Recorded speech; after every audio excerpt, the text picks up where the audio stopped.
अस्सलाम वालेकुम नाजरीन, आप देख रहे हैं INN चैनल। मैं हूं शेख अहमद अली।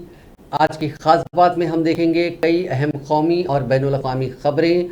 गुजरात में इंतखाबात के पहले मरहले की मुहिम का शोर आज ख़त्म हो गया। इस दौरान कांग्रेस सदर मल्लिकार्जुन खड़गे ने गुजरात से मुताल्लिक़ अहम मसाइल उठाए और वज़ीर आज़म नरेंद्र मोदी और उनकी पार्टी BJP को हदफ़ तनक़ीद बनाया। मल्लिकार्जुन खड़गे ने सवाल किया कि नरेंद्र मोदी इधर उधर की बातें क्यों कर रहे हैं। उन्हें ये बताना चाहिए कि गुजरात का हर तबका, नौजवान, किसान, खवातीन, छोटे ताजिर, दलित, कबायली, पसमानदा तबकात BJP से परेशान हैं। उन्होंने कहा कि गुजरात के लोगों की आमदनी कौमी औसत से कम है। नोटबंदी, गलत GST और कोरोना के दौर में मदद की कमी ने गुजरात के हर तबके की कमर तोड़ दी है। इसी दौरान मल्लिकार्जुन खड़गे का एक बयान काफ़ी मुतनाज़ा हो गया है। उन्होंने सवाल किया अपनी एक इंतखाबी तकरीर के दौरान कि क्या मोदी जी के 100 रावण की तरह 100 सर हैं। उन्हें ही हर इलेक्शन में पार्टी के एक फेस के तौर पर क्यों पेश किया जाता है।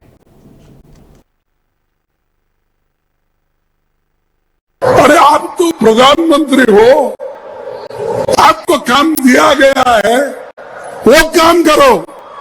वो छोड़ के municipal corporation election, MLA election, खैर MP इलेक्शन, उनको प्राइम मिनिस्टर बनना है तो फिरते रहते हैं, लेकिन हर वक्त अपनी ही बात करते हैं। आप किसी को मत देखो, मोदी को देखकर उड़ दो। भाई तुम्हारे को तुम्हारी सूरत कितनी बार देखना, कॉर्पोरेशन में भी तुम्हारी सूरत देखना, MLA इलेक्शन भी तुम्हारी सूरत देखना, MP इलेक्शन में भी तुम्हारी सूरत देखना।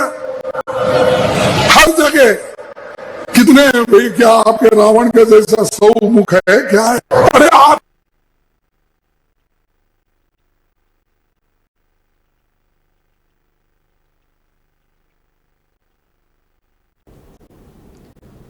BJP ने वज़ीर आज़म नरेंद्र मोदी को रावण कहने पर कांग्रेस के सदर मल्लिकार्जुन खड़गे पर सख्त जवाबी हमला किया और कहा कि खड़गे सोनिया गांधी और राहुल गांधी की जबान बोल रहे हैं और उन्हें गुजरात की आवाम से इसका जवाब मिलेगा।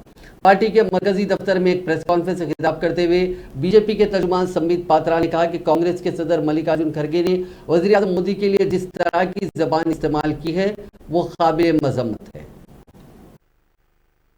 इतनी बड़ी संस्था है, इतनी बड़ी संगठन है और मानव प्रेम का संगठन है। किस प्रकार से मानव को जोड़ा जा सके, किस प्रकार से मानवता को आगे बढ़ाया जा सके। अनादिकाल से यह संगठन, यह संस्था धर्म के आधार पर किस प्रकार देश आगे बढ़ सके, सेवा के आधार पर कैसे भारत आगे बढ़ सके, इसकी चिंता करता रहता है। कहीं फ्लड हो, कहीं भूकंप हो, कहीं कोई त्रासदी हो तो हम पहले देखते हैं कि स्वामी जो होते हैं हमारे स्वामीनाथ संप्रदाय के, वो खड़े रहते हैं। मगर उस अक्षरधाम अपने आप में एक गाथा है, उसके बावजूद आम आदमी पार्टी का इस प्रकार का गाली। एक तरह आप देख रहे हैं कि प्रधानमंत्री नरेंद्र मोदी जी जब प्रमुख स्वामी के संस्कार में गए थे, उनके आंखों से आंसू छलक गए। उन्होंने कहा आप लोगों ने तो गुरु खोया होगा, मैंने अपना पिता खोया है। प्रधानमंत्री जी की यह श्रद्धा है। मगर दूसरी तरफ दूसरे पॉलिटिकल पार्टीज का इस प्रकार का बयान, मुझे वो अंग्रेजी शब्द कहने से भी बहुत कष्ट हो रहा है, मैं वो शब्द दोहराना नहीं चाहूंगा। जिस प्रकार की गाली, जिसको अंग्रेजी में अब्यूज और स्लैंग कहा जाता है, जो स्लैंग का प्रयोग आम आदमी पार्टी ने किया है इतने बड़े संप्रदाय के लिए, स्वामीनारायण संप्रदाय के लिए, मुझे लगता है ऐसे लोगों को राजनीति में रहने का एक पल की भी उनकी आवश्यकता नहीं है। यह गुजरात का अपमान है, गुजरात की मिट्टी का अपमान है। अरविंद केजरीवाल जी को माफी मांगनी चाहिए हाथ जोड़ करके और बर्खास्त करना चाहिए ऐसे व्यक्ति को जो इतने बड़े संप्रदाय के लिए।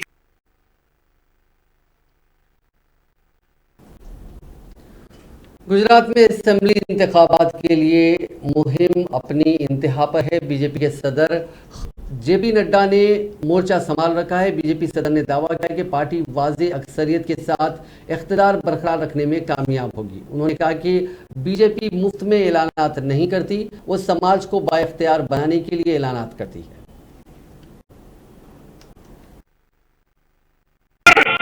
गुजरात इंस्टीट्यूट ऑफ टेक्नोलॉजी खोली जाएगी।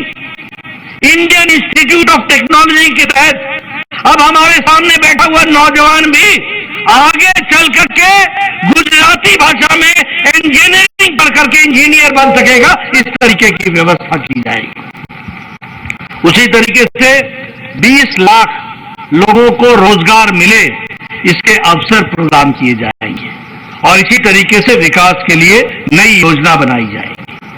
उसी तरीके से हमारे बच्चों के लिए, बहनों के लिए केजी से लेकर पीजी तक, यानी बचपन के किंडरगार्टन से लेकर के पोस्ट ग्रेजुएशन तक हमारी बच्चियों को मुफ्त पढ़ाई की व्यवस्था गुजरात में की जाएगी। इसकी व्यवस्था की जा रही है और इसी के साथ साथ लगभग जो हमारे 9वीं क्लास से और 12वीं क्लास में पढ़ने वाली बहनें हैं, उनको साइकिल दी जाएगी ताकि वो स्कूल जा सके और पढ़ाई कर सकें।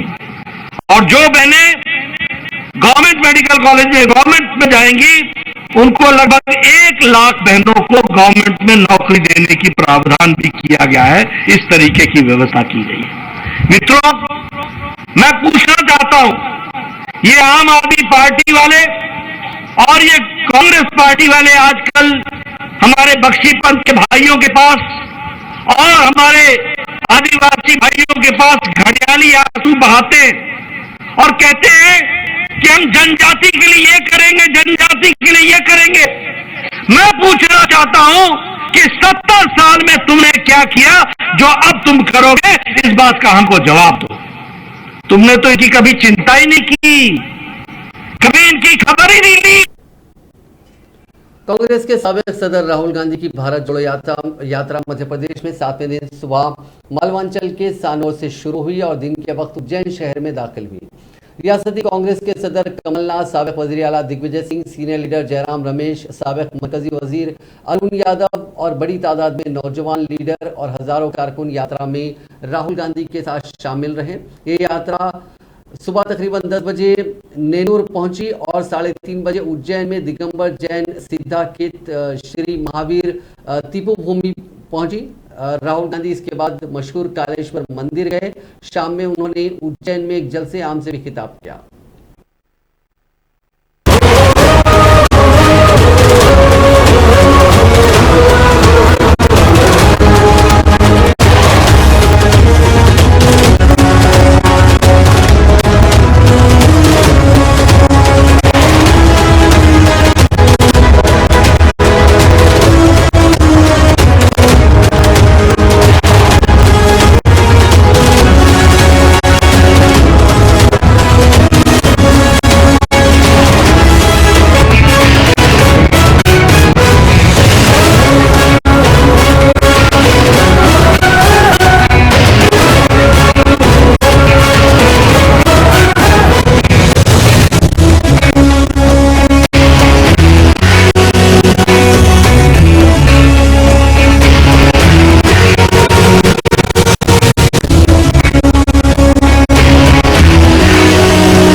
क्लास 1 से 8वीं तक प्री मैट्रिक स्कॉलरशिप स्कीम को खत्म करने पर कांग्रेस के रुकने पार्लियामेंट रणदीप सिंह सुरजेवाला ने बीजेपी हुकूमत की शदीद मजम्मत की है। सुरजेवाला ने कहा कि क्लास 1 से क्लास 8 तक के लाखों SC, ST, OBC अक़लियती बच्चों के लिए प्री मैट्रिक स्कॉलरशिप स्कीम को खत्म करना बीजेपी का गरीबों और तालीम पर हमला है।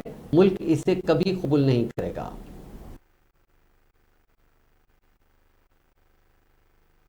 नमस्कार दोस्तों, गरीब के बच्चों को शिक्षा से महरूम करने का एक नया भाजपाई षड्यंत्र उजागर हुआ है। वर्षों से, दशकों से प्री मैट्रिक स्कॉलरशिप स्कीम के माध्यम से कक्षा 1 से कक्षा 8 तक पढ़ने वाले एससी, एसटी, ओबीसी, माइनॉरिटीज के बच्चों को हम वजीफा यानी छात्रवृत्ति देते आए हैं। मोदी सरकार ने साल 2022-23 से एक कुठाराघात करते हुए कक्षा 1 से कक्षा 8 तक एससी, एसटी, ओबीसी, माइनॉरिटीज के बच्चों की प्री मैट्रिक स्कॉलरशिप स्कीम खत्म कर दी है। ये गरीब के खिलाफ एक दुराग्रह है, एक घिनौना षड्यंत्र है और 8 साल से मोदी सरकार और भाजपा ये लगातार कर रहे हैं।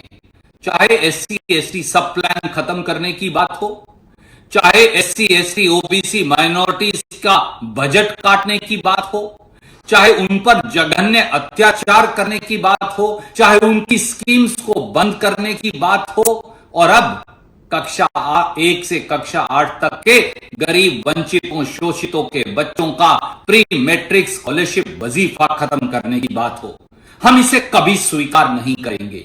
देश का गरीब इसे कभी स्वीकार नहीं करेगा। राहुल गांधी जी के नेतृत्व में, मल्लिकार्जुन खड़गे जी के नेतृत्व में, सोनिया गांधी जी के नेतृत्व में कांग्रेस और देश का वंचित और शोषित एक व्यापक जन आंदोलन तैयार करेगा। अब भी चेत जाइए मोदी जी और भाजपाइयों, फौरन ये तुगलक की फरमान वापस लीजिए और गरीब के बच्चों के अधिकार को रिस्टोर करिए, नहीं तो हम सरकार की ईंट से ईंट बजा देंगे। जय हिंद। आम आदमी पार्टी के कौमी कन्वीनर और वजीर आला दिल्ली अरविंद केजरीवाल ने मंगल को कहा कि अगर राजधानी के लोग उनकी पार्टी को कॉरपोरेशन में मौका देते हैं तो अगले 5 साल में दिल्ली को साफ सुथरा बना देंगे। केजरीवाल ने आज चिराग दिल्ली में घर घर मुहिम के दौरान कहा कि 2 करोड़ दिल्ली वालों के साथ मिलकर वो दिल्ली को साफ सुथरा और खूबसूरत बनाएंगे। इस बार दिल्ली के लोग आम आदमी पार्टी को कॉरपोरेशन में मौका देने के लिए तैयार हैं। उन्होंने कहा कि जब वो दिल्ली में हर जगह कचरा देखते हैं तो उन्हें बहुत तकलीफ होती है। वजीर आला होने के बाद भी वो कुछ नहीं कर पा रहे हैं क्योंकि कॉरपोरेशन का काम है। उन्होंने कहा कि अगर आम आदमी पार्टी की हुकूमत बनती है तो घर घर कचरा उठाने का काम किया जाएगा।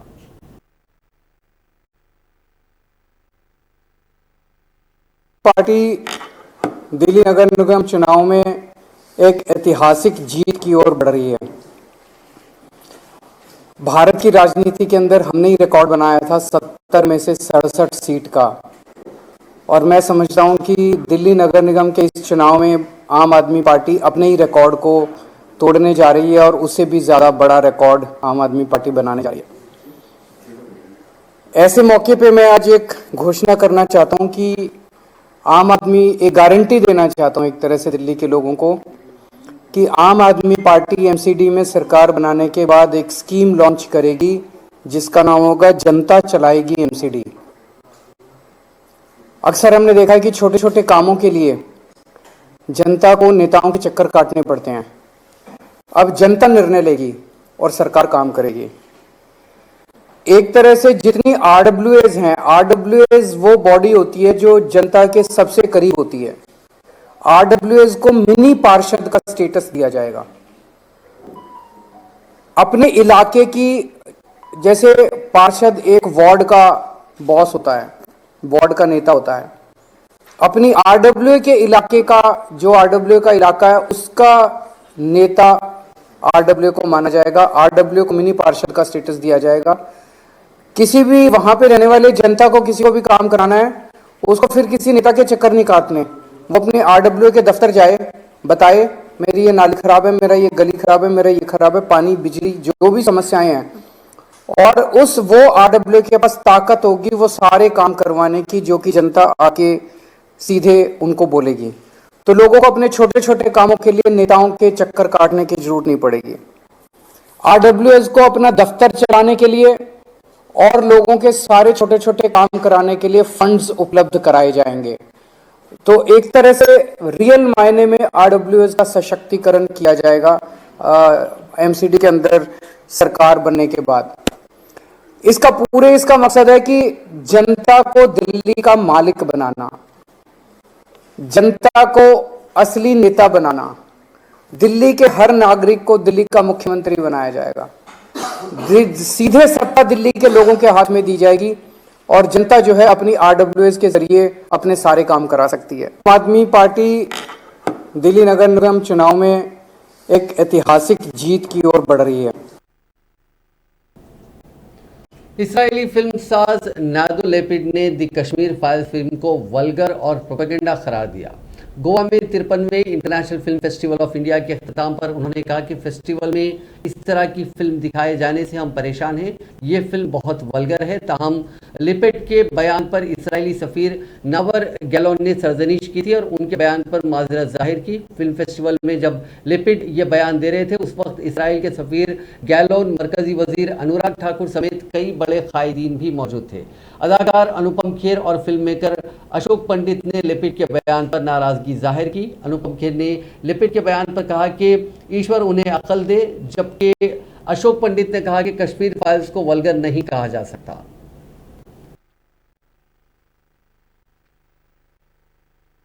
Qualities and defaults and evoked vivid discussions.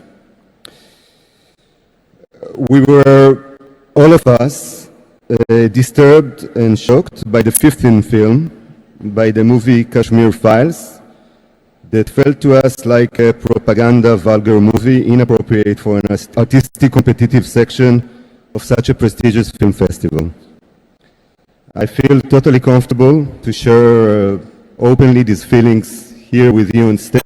My friend Kobe and Consul General of Israel in Mumbai, thank you for coming. My people will want to know, why have you come? Last time you came to praise Kashmir Files. It's true. I saw Kashmir Files a year ago, and for me it was a very dramatic film that I've seen. But when I've heard the name Kashmir Files, sorry to say, your face is always in front of all. You are the face of Kashmir Files. You gave the place to people that suffered, and you've mentioned it before.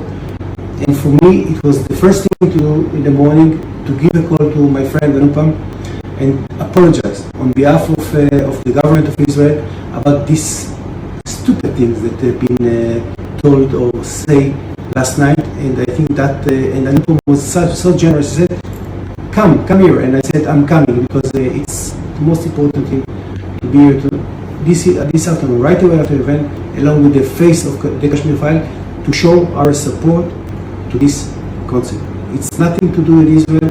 It's a private opinion of very, very, very minority part of Israel. And I'm thankful to you for your coming. You didn't have to, but I'm happy, and now I'm going to offer you some nice Indian food.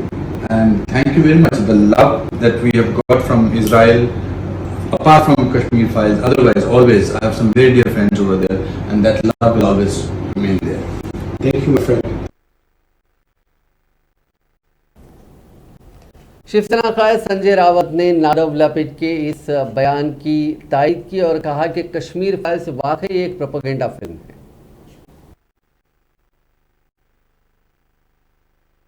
तो ये जो बात है Kashmir files के बारे में, ये सच है। अगर कोई व्यू ने कहा होगा, मैं तो अभी इतना ही देखता हूँ कि जिस तरह से प्रोपेगेंडा हुआ था एक पार्टी का और एक पार्टी के खिलाफ, उसके लिए फिल्म बनाई थी, और एक पूरी पार्टी, पूरी सरकार, जहाँ जहाँ बीजेपी की सरकार है, वो उस प्रचार में लगा है। लेकिन ये सिनेमा आने के बाद कश्मीर में सबसे ज़्यादा किलिंग्स हुई है पंडितों की। आपने देखा होगा, पंडितों को मारा गया, सुरक्षा कर्मियों को मारा गया। तब ये कश्मीर फाइल वाले कहाँ थे? ये आक्रोश तो कश्मीरी पंडितों के अनाथ बच्चे भी कर रहे थे। अब कहाँ गए कश्मीरी फाइल वाले? अब हमारी वेदना दिखाइए। तब ना कोई सामने आया, ना कश्मीर फाइल 2 का कोई नियोजन किया। अब बनाइए कश्मीर फाइल 2 पे।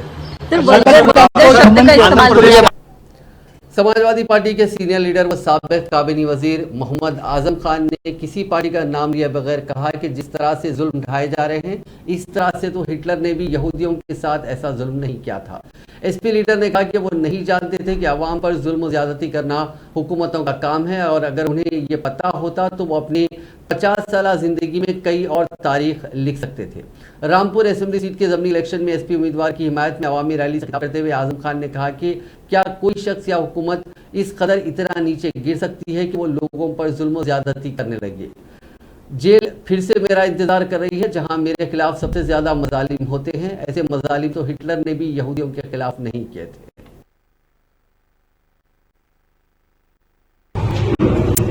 हम इस बात पर विचार कर रहे हैं कि अखिलेश यादव जी जब तशरीफ लाएंगे तो हम ये आग्रह करेंगे उनसे कि वो इलेक्शन कमीशन से ये निवेदन करें कि भारतीय जनता पार्टी के कैंडिडेट को जीता हुआ कुछ चुनाव की क्या जरूरत है, जब चुनाव हो ही नहीं रहा है और जिस तरह की दहशत है, गलियों में फ्लैग मार्च है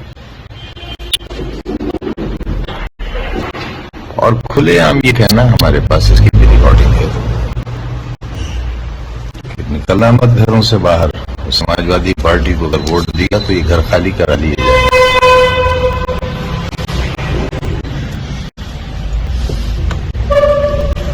आप साहिबान का बहुत सहयोग रहा है, लेकिन ये बहस हो सकती है किसको सहयोग रहा है। मुझे बड़े अफसोस के साथ कहना पड़ रहा है कि रामपुर की मजलूम जनता को आपका सहयोग अभी तक नहीं मिला है। कहीं ना कहीं इस शहर के बाशिंदे भी हैं आप और एक ज़मीर भी रखते हैं अपना, उसका तकाजा है। दिल्ली हाईकोर्ट ने मरकज निजामुद्दीन में तबलीगी जमात के हेडक्वार्टर में अवाम के दाखिले पर पाबंदी को जारी रखने के लिए दिल्ली पुलिस की दलील को खारिज करते हुए फटकार लगाई। अदालत ने पुलिस को मरकज निजामुद्दीन की चाबियां मौलाना साद के हवाले करने का हुक्म दिया। अदालत ने इस साल मार्च में रमजान के महीने में मस्जिद की 5 मंजिलों पर नमाज अदा करने की इजाज़त दी थी। हाईकोर्ट ने मार्च 2020 के बाद मई में पहली बार मस्जिद इंतजामिया को रमजान के महीने के बाद अवाम को दाखिले की इजाज़त देने की इजाज़त दी थी। ताहम मुंसलिक मदरसा और हॉस्टल में अवाम का दाखिला ममनू है। जस्टिस जसमीत सिंह ने कहा कि चाबियां उस शख्स को सौंपनी होगी जिससे ये ली गई हैं। अदालत ने कहा कि आपने किसी शख्स से कब्जा लिया, आप उसी शख्स को कब्जा वापस कर दें। मैं जायदाद की मिल्कियत का फैसला नहीं कर रहा हूं, मेरे सामने ये मामला नहीं है। पुलिस ने दलील दी थी कि असल मालिक की जायदाद पर कब्जा करने के लिए आगे नहीं आया था। पुलिस ने कहा कि दिल्ली वक्फ एक्ट के तहत मुतवल्ली को आगे आना है, न कि दिल्ली वक्फ बोर्ड को, जो कि अर्जी गुजार है। पुलिस की सरजनिश करते हुए अदालत आलिया ने कहा कि क्या चाबियां आपके कब्जे में हैं, आपने किस हैसियत से कब्जा किया। एफआईआर वबाई इमराज एक्ट के तहत दर्ज की गई थी, जो अब खत्म हो चुकी है। अदालत ने कहा कि अगर आप वबाई इमराज एक्ट के तहत जायदाद कब्जे में लेते हैं और एफआईआर दर्ज करते हैं तो उस वक्त जिसका भी कब्जा था वो कब्जे का मुकदमा दायर करेगा। जब पुलिस ने कहा कि जायदाद के मालिक को आगे आना पड़ेगा तो अदालत ने मरकज इंतजामिया को पुलिस से रुजू करने को कहा। अदालत ने पुलिस से कहा कि आप चाबियां देंगे और जो भी शराइत होंगी वो आयद करेंगे। अस्सलाम वालेकुम। देखिए, आज बहुत खुशखबरी का दिन है कि आज दिल्ली वक्फ बोर्ड मरकज का जो केस था वो पूरी तरह से जीत गया है। मैं मुबारकबाद देना चाहूँगा संजय घोष जो हमारे वकील थे हाई कोर्ट के अंदर, और वजी शफीक साहब जिन्होंने बहुत मेहनत करके आज मरकज का ताला पूरी तरह से खुल गया है। आज हाई कोर्ट के जज साहब ने कहा कि आपने जिन लोगों से चाबी दी थी, केंद्र सरकार से कहा कि जिन लोगों से आपने चाबी ली थी उनको बगैर किसी शर्त के जो आप अंडरटेकिंग लेना चाहें वो लेकर के उनको चाबी सौंप दो। उन्होंने कहा कि भाई दिल्ली वक्फ बोर्ड से तो हमने चाबी नहीं ली थी, हमने मौलाना साद से चाबी ली थी। उन्होंने कहा भाई आप मौलाना साद को आप चाबी दे दो, लेकिन बगैर किसी शर्त के आप जो है उनको चाबी दे दो। आज बड़ी खुशी का दिन है पूरे मुल्क के लिए, पूरी दुनिया के।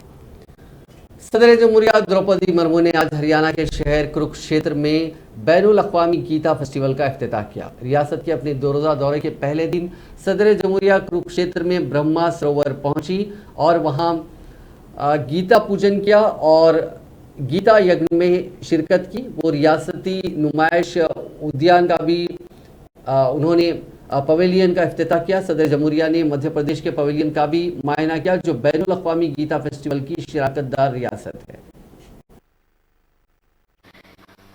ये दोनों ही कार्य गीता में कही गई ये बात याद दिलाती है कि सर्वभूतो हिते रहता, अर्थात समस्त प्राणियों के हित में लगे हुए लोग भगवान के कृपा पात्र रहते हैं। जन कल्याण को संबल प्रदान करने वाले इन दोनों परियोजनाओं के लिए मैं राज्य सरकार की हृदय से प्रशंसा करती हूँ। भारत सरकार द्वारा जारी निर्देशों के अनुसार इंफॉर्मेशन टेक्नोलॉजी का प्रभावी उपयोग करके हरियाणा में लागू किए जा रहे ओपन लूप टिकटिंग सिस्टम और जीपीएस सिस्टम का शुभारंभ करके भी मुझे बहुत प्रसन्नता हुई है। ये व्यवस्था गीता में बताया गया है कि योग कर्मसु कौशलम। इत्तलात और नशरियात के मरकजी वजीर अनुराग ठाकुर ने कहा कि मुल्क के सरकारी नशरियाती इदारे आकाशवाणी और दूरदर्शन ने हमेशा सच्चाई का साथ दिया है और बरसों से लोगों का भरोसा और एतमाद जीता है। वजीर मौसूफ आज नई दिल्ली में एशिया बहरहाल नशरियाती के जनरल असेंबली और ABU यूनियन एसोसिएटेड मीटिंग 2022 की 59वीं मीटिंग के इफ्तिताही इजलास से खिताब कर रहे थे। ठाकुर ने कहा कि मीडिया का लोगों के फैसले साजी के अमल में गहरा असर पड़ता है और मौसलात में तेजी से ज्यादा शफाफियत को तरजीह दी जानी चाहिए। Prasar Bharati has been sharing DD India channel and the OTT platform of South Korea on reciprocal basis, including the exchange of several co-production programs. Prasar Bharati is also uplinking Bangladesh TV on its free dish program. We have also partnered with Australia in the field of broadcasting in March 2022 for program sharing. The broadcasters of the two countries are also exploring opportunities in co-production and joint broadcasting of programs spanning multiple genres. While speed with which the information is transmitted is important. Railway station पर train का देर से आना बहुत आम बात है, लेकिन इसके चलते लोगों का इंतजार कहीं ना कहीं गुस्से में बदल जाता है। हाल ही में एक ऐसा वाकया हुआ जब ट्रेन 9 घंटे देरी से पहुंची तो लोग खुशी से झूम उठे। इस वाकये का एक वीडियो वायरल हो रहा है। ये कहां का है और कब का है इसकी जानकारी सामने नहीं आई। एक सोशल मीडिया यूजर ने इसका वीडियो शेयर किया। कैप्शन में लिखा कि हमारी ट्रेन 9 घंटे लेट हो गई। इस पर लोगों ने कुछ इस तरह से रिएक्ट किया। वीडियो में दिख रहा है कि लोग बेसब्री से ट्रेन का इंतजार कर रहे हैं। जैसे ही ट्रेन स्टेशन पर पहुंची तो लोगों में खुशी का माहौल दिखा। कुछ लोग सीटी बजा रहे थे तो कुछ लोगों ने ताली बजाकर इसे एंजॉय किया। कर्नाटका के बागलकोट में 58 साल के शख्स के पेट से 187 सिक्के निकाले गए। रायचूर जिले के लिंगासुगु शहर के रहने वाले दयमप्पा हरिजन को पेट दर्द होने पर अस्पताल में भर्ती किया गया। जब डॉक्टरों ने एंडोस्कोपी की तो पता चला कि उसके पेट में हर जगह सिक्के हैं। इसके बाद गैस्ट्रोटॉमी सर्जरी से पेट के सिक्के निकाले गए। दयमप्पा को पेट दर्द के साथ उल्टियां हो रही थी। उसका पेट गुब्बारे की तरह फूल गया था। डॉक्टरों ने एक्सरे करवाया तो उसके पेट में सिक्कों जैसे कुछ निशान दिखे। तस्दीक करने के लिए डॉक्टरों ने एंडोस्कोपी की। इसके बाद उसकी सर्जरी करने का फैसला किया गया। दयमप्पा का ऑपरेशन 3 डॉक्टर्स ने मिलकर किया। उनमें से एक डॉक्टर ईश्वर कलबुर्गी ने बताया कि सभी सिक्कों को निकालने में जुमला 2 घंटे का वक्त लगा। हर बार 5 से 6 सिक्के एक साथ निकले। उसके पेट से जुमला 462 रुपए के सिक्के निकाले गए। इनमें 5 रुपए के 56, 2 रुपए के 51 और 1 रुपए के 80 सिक्के शामिल हैं, जिनका मजमूई वजन 1 किलो 20 ग्राम है।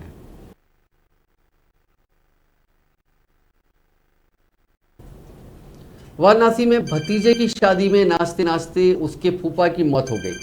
बारात में शामिल लोगों को लगा कि वो कोई डांस स्टेप कर रहा है। हालांकि जब कुछ देर वो नहीं उठे तो अफराद खानदान फौरी उन्हें नजदीकी अस्पताल ले गए। वहां डॉक्टरों ने उन्हें मुर्दा डिक्लेयर कर दिया।